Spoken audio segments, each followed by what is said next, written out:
오늘은 예수님의 이름들, 이런 제목으로 말씀을 나누겠습니다.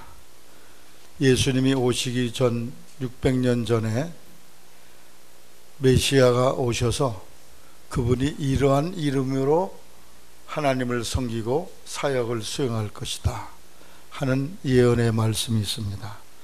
오늘 읽은 성경 이사야 9장 6절에 보니까 이는 한 아이가 우리에게 낳고 한 아들을 우리에게 주신 바 되었는데 그 어깨에는 정사를 메었고 그 이름은 기묘자라 모사라 전능하신 하나님이라 영존하신 아버지라 평강의 왕이라 할 것임이라.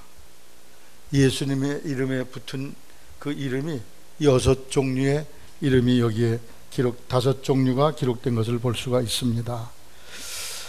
이 어둡고 괴로운 시대에 이 5가지 이름의 의미를 새기면서 우리가 하나님이 주시는 새로운 힘과 능력을 이 성탄에 덧입는 성도들이 되시기를 바랍니다.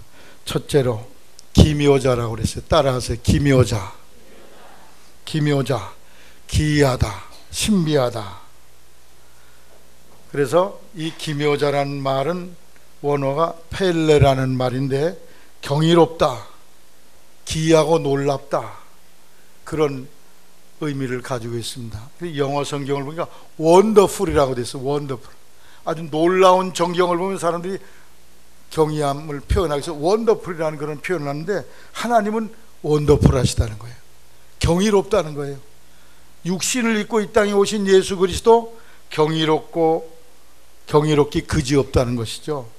그분이 이 땅에 처녀의 몸에 나시고, 그리고 이 땅에서 가난한 자들과 버림받은 자들의 이웃이 되어주시고, 그리고 우리의 죄를 대신 짊어지고 그 수많은 고난과 역경의 십자가의 길을 가셨고, 그 처절한 십자가의 고난을 능히 감당하셨고, 죽으실 분 안에 사흘 만에 부활하셨고, 부활하신 주님은 승천하셨습니다. 그리고 그분이 다시 오실 것입니다. 예수님의 생애에 이루어진 모든 사건들이 다 기묘한 거예요. 신비하기 짝이 없는 것입니다. 빌립보 2장 7절에 오히려 자기를 비워 종의 형체를 가져 사람들과 같이 되었고 사람의 모양으로 나타나셨으며 자기를 낮추시고 죽기까지 복종하셨으니 곧 십자가에 죽으심이라. 예수님이 죄와 사망 권세를 깨뜨리고 다시 살아나셔서 우리를 구원하시고 영생을 주시고 영생의 소망을 우리에게 주시는 이 주님의 모든 행위가 기이하고 신비롭다는 말씀이에요. 기묘하다. 눈으로 보면서도 믿을 수 없을 만큼 신기하고 놀라운 일들을 보이시는 예수님을 우리는 이 이름 속에서 발견할 수가 있습니다. 그 놀라운 예수님, 그 이름을 생각하면서 우리가 경외감을 불러일으키는 그 놀라운 이름, 그 이름을 통해서 우리 성도들이 하나님의 거룩하신 신비한 것을 경험하게 되고, 그리고 그 경외감 속에서 하나님의 놀라운 세계를 누리는 여러분이 되셔야 될 줄로 생각합니다. 사사기 13장 17절에 보면 삼손의 아버지에게 이 예수님이 나타나셨어요. 구약 성경 때 예수님이 오셨나요? 육신으로는 2000년 전에 이 땅에 오셨지만 그 이전에도 예수님이 오셔서 역사 속에 행하신 일들이 여러 번 성경이 기록되어 있습니다. 그 중에 하나가 삼손의 탄생과 더불어 나타납니다. 너무나 기이하고 놀라워. 애기 못 낳는 집안에서 애를 낳는다고 하나님이 말씀하시니까 당신의 이름이 누구십니까? 그렇게 물었더니 내 이름은 기묘니라 그랬어요. 누구를 말하는 게 기묘가? 예수님을 말하는, 예수님이 그때 오셨다는 말씀이에요. 영으로 오셔서 천사의 모습으로 오셔서, 그래서 대접을 하려고 음식을 갖다 놨더니 음식을 잡수는 게 아니라 거기서 불이 나와서 하늘로 올라가시는 놀라운 역사를 이루셨어요.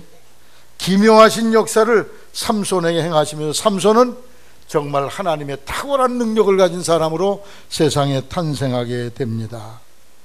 시편 139편 14절에는 신묘막측하다 그래서 신묘막측하다. 내가 주께 감사함은 나를 지으심이 신묘막측하심이라. 주의 행사가 기이함을 내 영혼이 잘 아나이다. 나를 지은 걸 보니까 너무 신묘막측하다. 말로 표현이 안 되는 신비함이 그 속에 깃들어 있다. 그런 표현이죠. 김시우 시력이 얼마나 좋아요? 먼데도 다 보죠. 저 전망대 가면은 북한 땅도 다 보이죠. 신비해요. 눈이 얼마나 신비합니까? 먼 데 것도 보고 가까운 데 것도 보고. 제가 어제 어떤 청년이 이렇게 얼굴을 보니까 다 예쁘게 생겼지만 우연히 내 눈에 똑 들어왔어요. 쌍꺼풀이 그렇게 예쁘더라고. 야, 저거는 이거 사람이 그 수술해서 이렇게 만든 게 아니다. 하나님의 기적이라. 그래서 내가 그랬어요. 어쩌면 눈이 그렇게 예쁘냐. 할렐루야. 신기하잖아요. 옆 사람 눈 쳐다봐. 내 눈처럼 이렇게 밤탱이 같은 사람도 있지만 얼마나 눈이 이뻐요. 쌍꺼풀 진 사람. 이야, 참 신기하대. 그것만 그래요? 이매자 권사님 신방을 갔더니 사위분이 신장을 이식 수술하기 위해서 지금 준비하고 있대. 여러분, 그래서 지금은 이 신장을 다 떼낸 상태라네. 그 상태에 지금 살아있는 거 너무 신비하지 않습니까?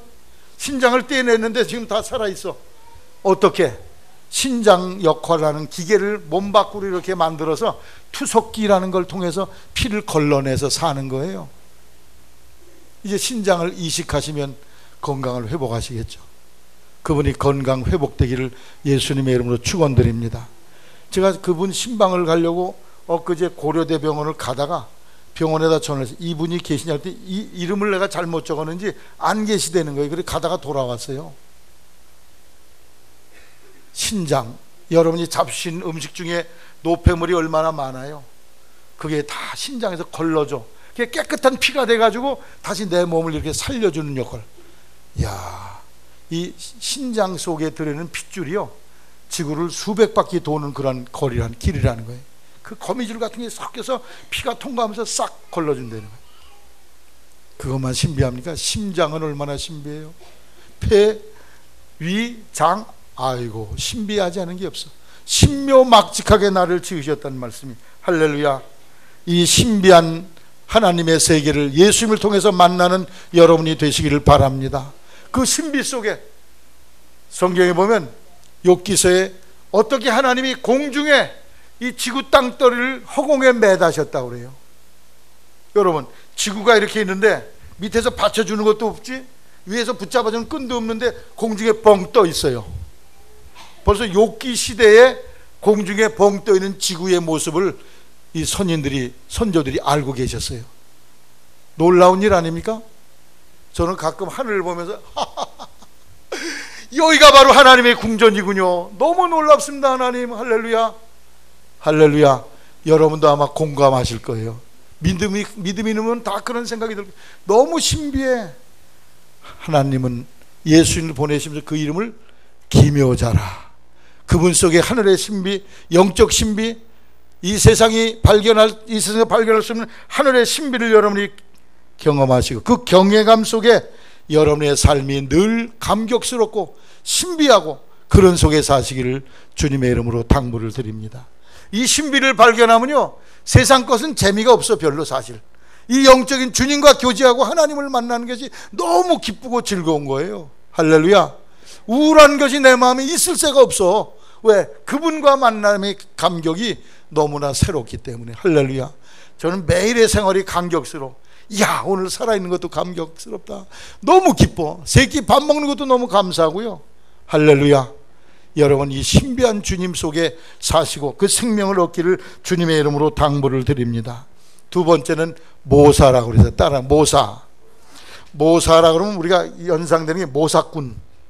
그래서 자신의 이익을 위해서 남을 음해하고 밤낮으로 만나서 거짓된 말로 나쁘게 악한 계략을 꾸미는 그런 것을 모사라 이렇게 생각합니다. 그런데 성경의 모사는 뜻이 좀 달라요. 원어에는 야이치라고 되어 있는데 이건 충고하다, 숙고하다, 결심하다, 권면하다, 조언하다, 좋은 자, 이런 뜻을 가지고 있어요. 그래서 우리를 찾아오신 메시아 예수님은 인생의 어두운 환경과 처지, 인간관계 속에서 상처받아 마음과 정서가 메마르고 영적으로 허하게 사는 사람들을 보듬어 주시고 만져주시는 그런 분이시라는 거예요. 그 누구도 해결할 수 있는 인생의 문제, 마음의 고통을 깊은 한숨을 쉬며 주님은 공감하시고, 그러냐? 너 얼마나 아프냐? 얼마나 힘드냐? 쓰다듬어 주시고 들어주시고 만져주시고 길을 열어주시는 분이 여러분과 제가 믿는 예수님이란 사실을 아시기를 바랍니다. 영어 성경에 보니까 이렇게 되어 있어요.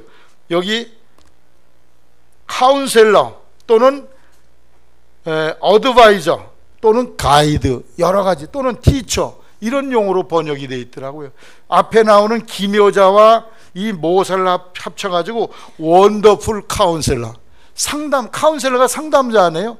상담을 하는데 원더풀해, 놀라워. 그분에게 말만 해되면 그분이 다 해결해 주셔요. 할렐루야. 여러분 옆에 바로 그분이 계시다는 것을 굳게 믿으시기를 바랍니다.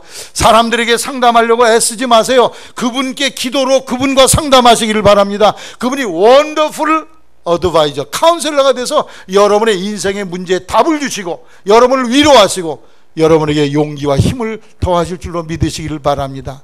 사람과 상담하면 상담하는 시간은 마음이 시원해요. 여기 털어놓으니까. 그러나 그것은 영원한 것이네. 여기 모사가 되시는 예수님께 그걸 털어놓으시기를 바랍니다. 그래야 여러분이 후련함을 얻고 영원한 마음의 쉼을 얻게 된다, 그런 말씀이에요. 히브리 4장 15절에 예수님은 우리의 아픔을 아시는 분이라고 그랬어.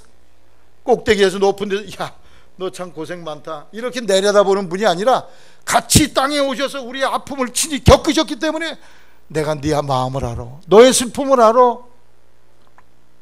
히브리 4장 15절에 우리에게는 대장은 우리 연약함을 채우려 하지 아니한 자가 아니요 모든 일에 우리와 한결같이 시험을 받은 자로되 죄는 없으시니라. 그러므로 우리가 긍휼하심을 받고 때를 따라 돕는 은혜를 얻기 위하여 은혜의 보좌 앞에 담대히 나갈 것이니라. 담대히 내 상담자가 되신 그분, 그 나의 아픔을 아시는 그분께 나가서 그분께 말씀드리고 그분과 의논을 드리고 여러분이 상담을 받는 성도가 되게 되시기를 바랍니다. 성경 구약 사무엘하 16장 5절 이하에 보면 여기 모략군에 대해서 나와요. 모략하는 사람에 대해서.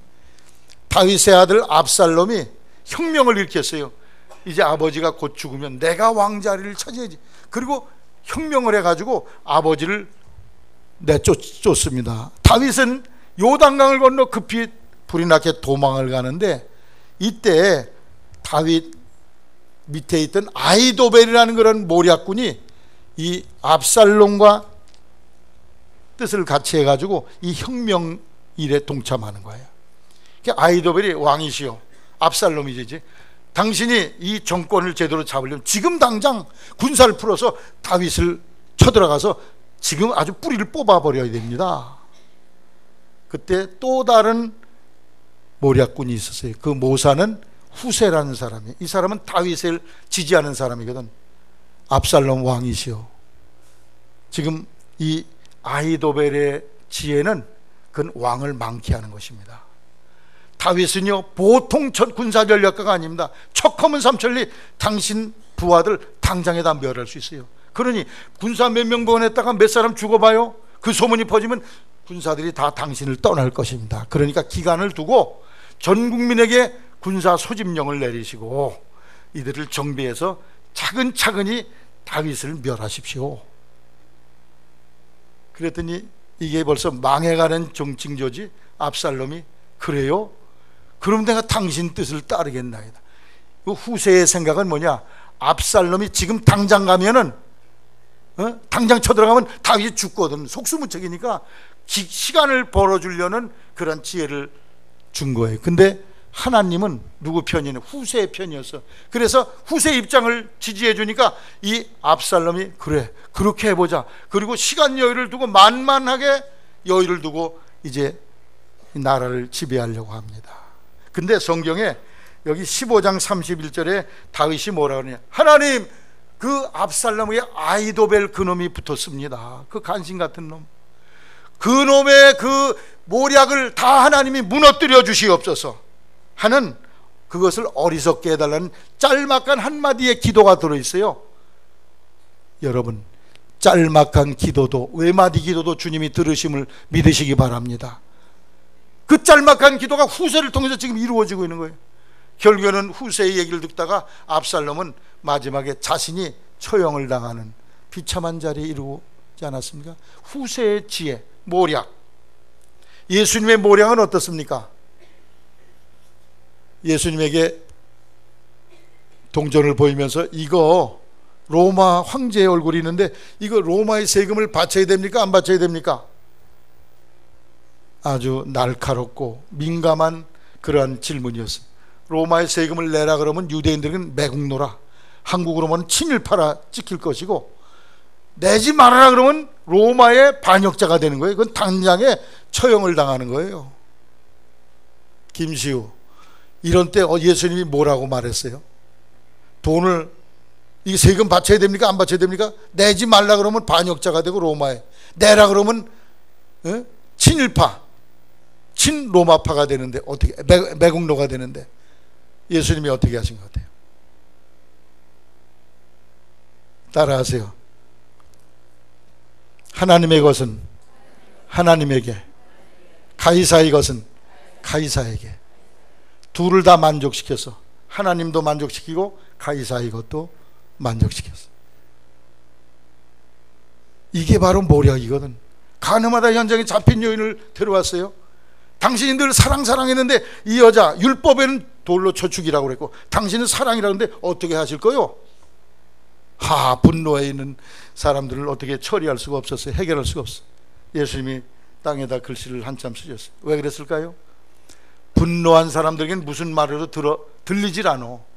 여러분, 무슨 일을 하실 때 기분이 아주 나쁘고 화가 났을 때 일을 결정하지 마시기를 바랍니다. 그러면 반드시 그건 나쁜 쪽으로 결과가 생겨. 좀 시간을 두세요. 여유를 두세요. 일주일이고 한 달이고 뒀다가 그 마음이 가라앉은 뒤에 여러분이 어떤 선택을 하면 그때는 확실하게 보여. 내 가는 길이, 이 길이 사는 길이구나. 예수님 마음을 가라앉히고 이 위에 시간을 보는 뒤에 서서 말씀해서 이 중에 죄 없는 사람이 먼저 돌로 치십시오. 생각해 보니까 죄 없는 사람이 세상에 있습니까? 나이 많은 사람보다 돌을 내려놓고 갔다고 그랬어요.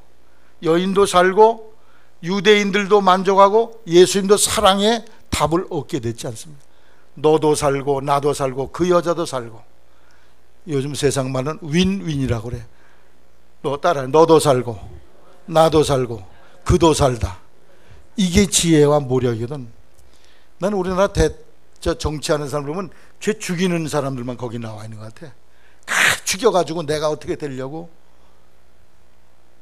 여러분, 윈윈으로 사시기를 바랍니다. 그렇게 살려면 모략이 있어야 돼. 지혜가 있어야 돼. 너 죽고 나 살자. 보통 사람들이 너 죽고 나 살자. 나는 살고 너는 죽이려고 그러죠. 근데 더 어리석은 사람은 너도 죽고 나도 죽자 이래. 부부싸움 할 때 그런 거 쓰지 않기를 바랍니다. 여긴 응답이 없는 거 보니까 안 하시나 봐. 너도 죽고 나도 죽자. 이러면 다 망하자는 얘기 아니에요? 너도 살고 나도 살고. 예전에 어떤 분이 나한테 헌금 낸 영수증을 써달래. 왜 그러냐 했더니 이혼하는데 쓰려고 그런다는 거예요. 이 여자가 내가 벌어던 돈을 다 갖다 교회에 바쳤대. 어떻게 목사가 헤어지려는 사람도 붙이는 게 목사인데 어떻게 그거 갈라선대는데 내가 그거 증명을 해주냐? 난 목에 칼이 들어도 못 해준다 그랬어. 내가. 목사가 합치는데 힘써야지. 할렐루야. 우리 성도가 그런데 힘써야 될 줄로 믿습니다. 그래야 거기에 하나님의 영광이 드러나죠. 우리는 너도 살고 나도 사는 그런 지혜로운 모략이 있는 삶을 살아야 될 줄로 생각합니다.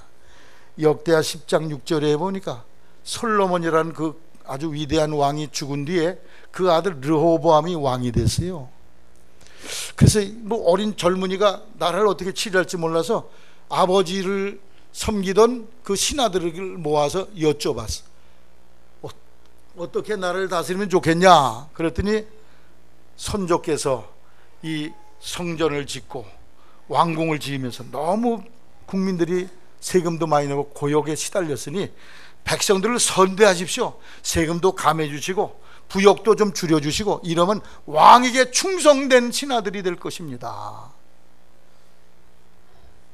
자기 친구들을 또 불러서 물었어요. 야야, 우리 그 노인 그 신하들이 이런 얘기는 어떻게 하면 좋으냐? 야야, 국민들은 그냥 짓이고 짓밟아야 돼. 너 그냥 풀어줬다가는 너 왕노를 못한다. 나가서 이래라. 내 손가락이 내 아버지 허리보다 더 굵다. 그래, 난 너를 압제와 강압으로 세금도 더 올리고 이렇게 나라를 치리하겠다 그랬어. 이 르호보암이 누구 얘기 들었냐? 노인들 얘기를 들은 게 아니라 이 젊은 이들의 얘기를 들어가지고 강압을 하는 거예요. 독재를 하는 거예요. 막 그 백성들이 다 난리가 나가지고 데모하다가 나라가 반토막이 나서, 그게 북이스라엘이라는 나라입니다. 거기는 여로보암이라는 다윗 시대의 신하가 백성들 끌고 나가서 나라를 새롭게 만들었어요. 얼마나 어리석은 일이에요. 따라서 양보와 용서와 이해 속에 화합을 이루자. 그게 지혜야. 그걸 못하는 사람은 미련 곰퉁이요. 가정도 깨지고 사업도 깨지고 사람관계 다 깨지고 교회 생활에서도 그런 사람들이 많이 있어요. 그게 바로 모략이야. 예수님이 말씀 모략이 있는 성도가 되어서 여러분이 사랑관계가 평안하고 사업관계가 평안하고 여러분이 성공하기를 주의 이름으로 당부를 드립니다. 셋째, 전능하신 하나님. 따라하세요. 전능하신 하나님.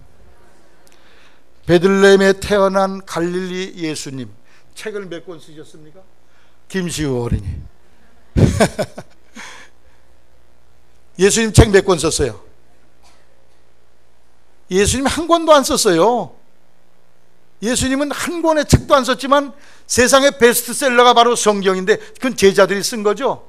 그리고 예수님에 관한 책들, 그것과 연결된 예술, 문학, 영화, 이게 세상 서적의 50%는 들어갑니다. 어떻게 그런 역사를 이루었을까요? 예수님이 전지전능하시기 때문에. 그래서 창세기 17장 1절 이하에 보면 하나님이 아브라함을 만나서 나는 전능한 하나님이니까 너 끝까지 믿어. 그때가 99세였거든 아브라함이. 나는 전능한 하나님이니까 너 날 믿어. 그러면 내가 전에 약속했던 대로 될 거야. 아들을 줄 거야. 그 하나님이 무슨 하나님? 따라 엘샤다이. 엘샤다이. 나는 전능한 하나님이야. 내게 25년 전에 약속한 걸 그대로 지킬 수 있는 하나님이다. 근데 아브라함이 사실 어때요? 약속을 잘 지켰어요? 75세 아들 주신다 그랬는데 안 주시니까 계집종과의 사이에서 이스마엘이라는 사생아를 낳아버렸네. 그게 86세야 11년 만에 사고를 친 거예요 이분이. 그로부터 13년 동안 하나님이 잠잠하고 계시다가 안 되겠어 아브라함에게 너 내가 전능한 하나님이야. 그리고 내 이름을 따라 아브라함이라고 하라 그러지. 아브라함은 뭐고 아브라함은 뭐냐? 아브라함은 많은 자녀를 둔 아버지란 뜻이에요. 아브라함은 많은 국민을 둔 아버지란 뜻이에요. 누가 더 많아요? 아브라함이 더 많은 사람을 거느렸다는 거고 아브라함은 자식들을 많이 거느렸다는 그런 뜻이에요. 자, 우리 어떤 야구 선수 중에 신천재라는 선수가 있다고 생각해요. 야구 뻥하고 야구를 치면 와 신천재 잘했다 박수를 쳐요.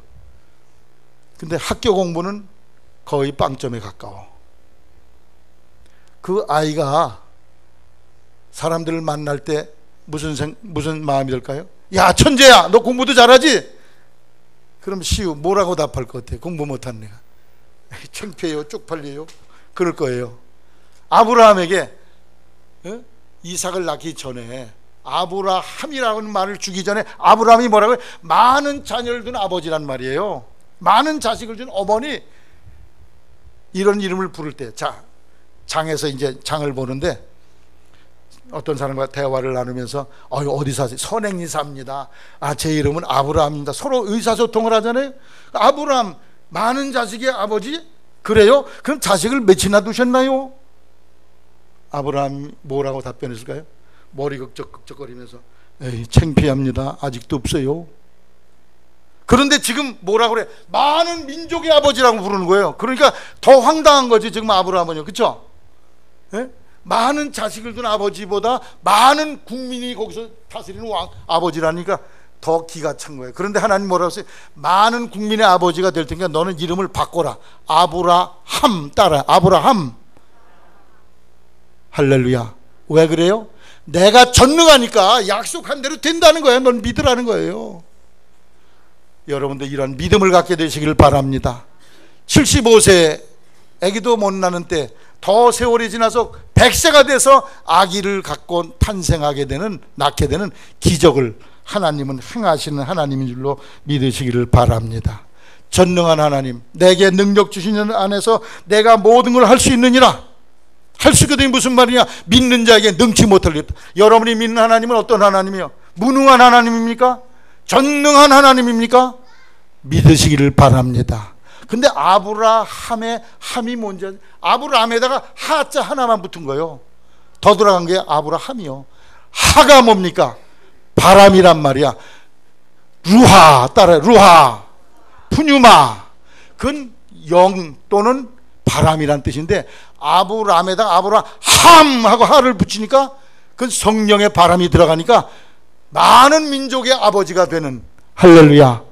여러분도 하나님 성령의 하가 들어가야 돼. 루하 푸뉴마가 이 속에 성령이 오시면 믿어져. 이것들이 다 잘 될 것이 믿어져. 형통하고 승리할 것들이 믿어져. 할렐루야. 그래서 엎드리라는 거예요. 엎드리면 하나님이 하 하고 여러분에게 성령을 부어주시거든. 그분이 오시면 믿어져. 엘샤다이, 믿음으로 능치 못함이 없는 기적의 역사를 이룬 여러분이 되시기를 주의 이름으로 당부를 드립니다. 예수님은 동정녀로 탄생하셔서 전지전능하신 분. 여자가 애 낳으면 어떻게 돼요? 처녀가 애 낳으면 애 낳을 수 있어요? 없어요? 못 낳잖아.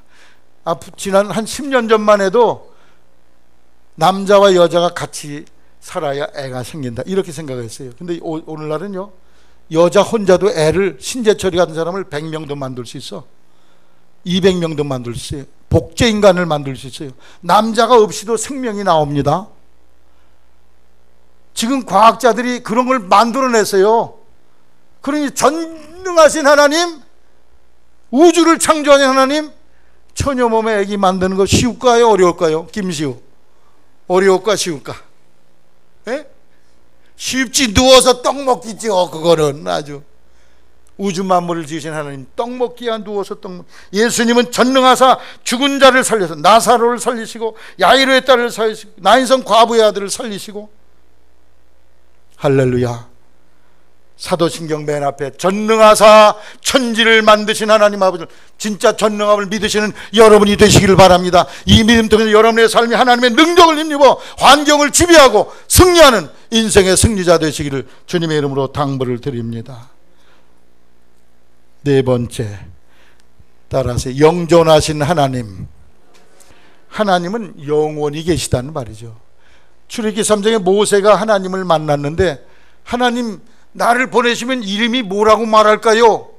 그러니까 나는 스스로 있는 자니라 그랬어요. 스스로 있다는 말은 뭐예요? 시작도 없고 끝도 없고 영원히 존재한다는 분이죠. 하나님은 언제부터 시작됐습니까? 그 질문이 하나님께는 있을 수가 없어. 하나님은 영원하신 분, 하나님은 시작이 없어요. 태어난 때가 없다, 그런 말씀이에요. 그래서 하나님은 전능하시기 때문에 스스로 계신 분이에요. 시작도 없어요. 인간은 시작이 있죠. 세상의 모든 게 시작. 이 건물도 시작이 있어. 12년 전에 이렇게 공사를 해서 성도의 헌신을 통해서 이게 시작되고 그렇죠? 세상 모든 건 시작이 있고 끝이 있는데 하나님은 시작이 없고 끝이 없어. 영원하신 존재십니다. 할렐루야. 영원하신 존재인 하나님을 만나고 믿으면 여러분도 영원히 존재할 수 있어요. 시간은 누가 만드셨어요? 하나님이 시간을 만드셨어. 2016년 누가 만드셨어요? 2017년 누가 하나님이 시간이라는 수레를 만들어서 거기 올라타고 우리는 릉릉릉릉릉 이렇게 가고 있어. 지금 하나님은 시간이 없으셔. 시간을 초월해 계신 분이세요. 그 영원무궁하신 하나님을 여러분이 예수님 속에서 만나게 되시기를 주님의 이름으로 당부를 드립니다. 영원하신 하나님이 내 속에 들어와 계시면 만족해. 따라요. 만족하다, 만족하다, 만족하다. 이게 여러분의 고백이 될 수 있어요. 근데 세상 사람들은 뭘로 채우려고 그래? 유한한 세상 것들로. 세상에 좋은 것들로 자꾸 채우려고 그러지만 세상 좋은 것은 영원한 것이 아니거든. 누가복음 12장에 어리석은 부자는 농사 잘 돼서 3년 먹을 양식 되니까 와, 내 영혼아 이제 편안히 쉬고 먹고 마시고 즐거워하자. 그걸로 영혼이 행복한 줄 알았어요. 근데 하나님은 이 어리석은 사람아, 오늘 널 데려가면 그 쌓아놓은 재산이 누구 것이 되겠느냐? 진정한 행복은 영원한 하나님을 만날 때 이루어집니다. 할렐루야. 여러분, 영원하신 하나님 여러분 가슴속에 와 계십니까? 예수님을 영접하세요. 예수님이 여러분 속에 영원한 축복을 주실 줄로 믿으시기를 바랍니다. 그래야 인생은 만족하고 행복해. 억만금을 쌓았다고 행복한 게 아니야. 내 속에 영원하신 분이 오셔야 돼. 할렐루야. 영존하시는 하나님을 만나는 여러분 돼서 영혼의 안식과 쉼을 누리시기를 바랍니다. 다섯 번째, 따라하세요. 평강의 왕. 평강의 왕은 뭐냐? 이 땅에 예수님이 오셔서 평화의 세계를 만들어 주신다는 겁니다. 에베소 2장 13절 이하에 하나님과 인간 사이에 죄로 담이 이렇게 생겼는데 예수님이 오셔서 당신이 십자가에 죽으심으로 하나님과 인간 사이에 담을 헐어내셨다는 거예요. 그래서 하나님과 등지고 있던 인간이 화목하게 되었다. 따라하세요. 예수님의 보혈로 화목하게 되었다. 하나가 됐다는 거예요. 여러분, 부부 사이에도 다툼이 있으면은 왠지 서먹해지잖아요. 근데 서로 이해하고 용서하고 손을 잡고 이해 관용을 하면, 그 용서하고 사랑하면 이게 하나가 되잖아. 친구 관계도 소원했다가 무슨 다툼이 있어 소원했다가 서로 잘못을 인정하고 시인하고 받아들여주면 이게 하나가 되잖아요. 마찬가지로 예수님을 통해서 하나님과 인간 사이에 담이 헐어져서 하나님이 진노와 심판의 대상이 아니라 평강의 하나님이 되었다는 거예요. 따라 평강의 하나님, 평안을 주신다는 거예요. 여러분, 몸이 건강해도 마음에 평안이 없으면 좋은 건강 다 쓸데없어. 좋은 집, 좋은 지식, 경영, 지위, 마음의 평안이면 그게 다 무슨 소용이 있어요? 여러분 속에 예수님이 주시는 영혼의 진정한 평안과 안식을 얻게 되시기를 바랍니다. 요한복음 14장 27절에 내가 너에게 평안을 주노니 내가 너에게 주는 것은 세상이 주는 평안과 같지 않다고 그랬어요. 세상도 평안을 줘요. 대학에 붙어봐, 아이고 좋아라. 떨어져봐, 팍 부끄러지지. 사업이 잘 돼봐, 팍 이러지만 안 돼봐, 넘어지지. 그런데 하나님이 주시는 평안은 변화가 없어. 학교를 잘 가든지 안 가든지 세상이 무너지든지 어떻든지 간에 내 마음의 영혼은 평안해. 할렐루야. 이것이 여러분이 진짜 있어요? 이런 성도가 되시기를 주의 이름으로 당부를 드립니다. 요새 이슬람 국가를 세운다는 사람들이 맨날 총격 대포 쏘면서 자기들 사상에 맞지 않으면 다 죽여버리고 자기들 이슬람 사람들만 왕국을 세우겠다. 이건 악마의 나라죠. 그렇게 해서는 왕국이 되어지질 않습니다. 여러분, 미국에 로마 시대에 예수님 살던 전후에 그 평화로운 시대가 몇백 년 지속됐는데 그걸 팍스 로마나라고 그래요. 영어로 하면 피스 로만, 로마의 평화. 근데 그 평화는 뭐냐? 로마가 원체 강대국이니까 로마에게 대들고 항거하는 나라가 없어. 나왔다가는 그냥 가서 박살을 내버리니까, 그래서 평화가 이루어진 거예요. 그걸 피스라고 그래요, 영어로는. 일어나는 사람마다 그냥 박살을 내버려. 그래서 전쟁과 칼을 통해서 세상이 안정되어 있는 것, 이걸 세상적인 평화라고 그래요.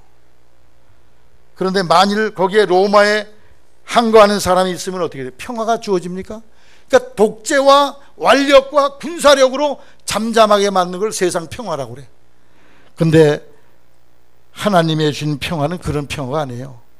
하나님의 십자가의 은혜와 용서의 사랑을 받고 하나님과 나 사이의 관계가 해결되고 하나님이 그걸 통해서 내 영혼에 평화, 안식과 쉼을 주실 때 우리가 그 평안을 누리게 된다. 그런 말씀이, 이런 평화가 여러분에게 있기를 바랍니다. 미국에 가면요, 펜실베니아라는 주가 있어요. 저 동부 쪽에 어마어마하게 큰 땅이죠. 펜실베니아는 윌리엄 펜이라는 사람의 이름을 따서 펜자가로 시작된 거예요. 윌리엄 펜이라는 사람이 예수 잘 믿는 사람인데 거기에 총독으로 갔어요. 가서 전임 총독들은 인디안들을 죽이고 창과 칼로 다스렸는데 그렇게 하지 않았어요. 이 땅이 누구 땅이냐? 당신들의 땅 아닙니까? 서로 화해와 대화를 통해서 서로 마주 앉아서 음식을 먹으면서 평화로운 통치를 하게 됐어요. 그래서 나온 도시가 뭐냐? 펜실베니아 주의 수도가 김시호. 펜실베니아 주 수도가 뭔지 생각나니? 필라델피아라는 곳이에요. 따라하세요. 필라델피아. 필라델피아는 성경에 나오는 필라델피아 교회가 있어요. 계시록에. 그것은 두 가지 말이 붙은 거예요. 필로스, 사랑한다. 둘째, 아데로포스, 형제. 형제 간에 서로 사랑한다는 이름의 도시를 만들어. 그게 수도야. 필라델피아. 펜실베니아주의 수도가 필라델피아예요. 여러분, 평화의 도시는 칼과 총으로 이루어지는 게 아니야. 마음의 용서와 화해와 관용과 이해, 이런 걸로 평화가 이루어지지. 여러분이 잘못한 사람, 왼수 같은 사람 있으면 그냥 여러분이 악담을 하고 저주를 하면 평화가 이루어질까요? 절대 안 이루어져. 그를 용서하세요. 용서는 우리 힘으로 안 돼. 위에서 능력을 주셔야 이게 불쌍히 여기고 용서하는 마음이 들지. 용서하고 받아들이고 관용하고 이러한 마음 속에 여러분이 세상에서 평화를 만들어가는 평화주의자가 되시기를 바랍니다. 화평케 하는 자는 복이 있나니 천국이 저희 것입니다. 화평케 하는 자는 복이 있나니 저희가 하나님의 아들이라 일컬음을 받을 것입니다. 화평케, 우리가 내 마음이 평안해 화평케 하는 일을 하지, 내 마음이 지지고 볶는데 무슨 화평을 해? 있을 수가 없어요. 이사야 11장 1절에 보면 여호와의 신, 지혜와 총명의 신이요 모력과 재능의 신이요 지식과 여호와를 경외하는 신이 그 위에 강림하시니 그분이 오시면 이리가 어린 양과 함께 거하며 표범이 어린 염소와 함께 누우며 송아지와 어린 사자가 살찐 짐승이 함께 있고 어린 아이에게 끌리며 암소와 곰이 함께 먹으며 그것들의 새끼가 함께 엎드리며 사자가 소처럼 풀을 먹을 것이며 젖 먹는 아이가 독사의 구멍에서 장난하며 젖된 아이가 독사의 굴에 손을 넣을 것이라. 나의 거룩한 산 모든 곳에서 해할 것도 해됨도 없고 상함도 없을 것이니 이는 물이 바다를 덮은 같이 여호와라는 지식이 세상에 충만할 것입니다. 하나님을 경외하는 그 믿음을 가지면 이 땅에 이러한 평화, 사자나 곰이나 이런 것들은 뭘 말합니까? 자기의 권력과 완력과 칼과 힘을 가지고 약한 자를 짓밟는 그런 세상을 말하는 거예요.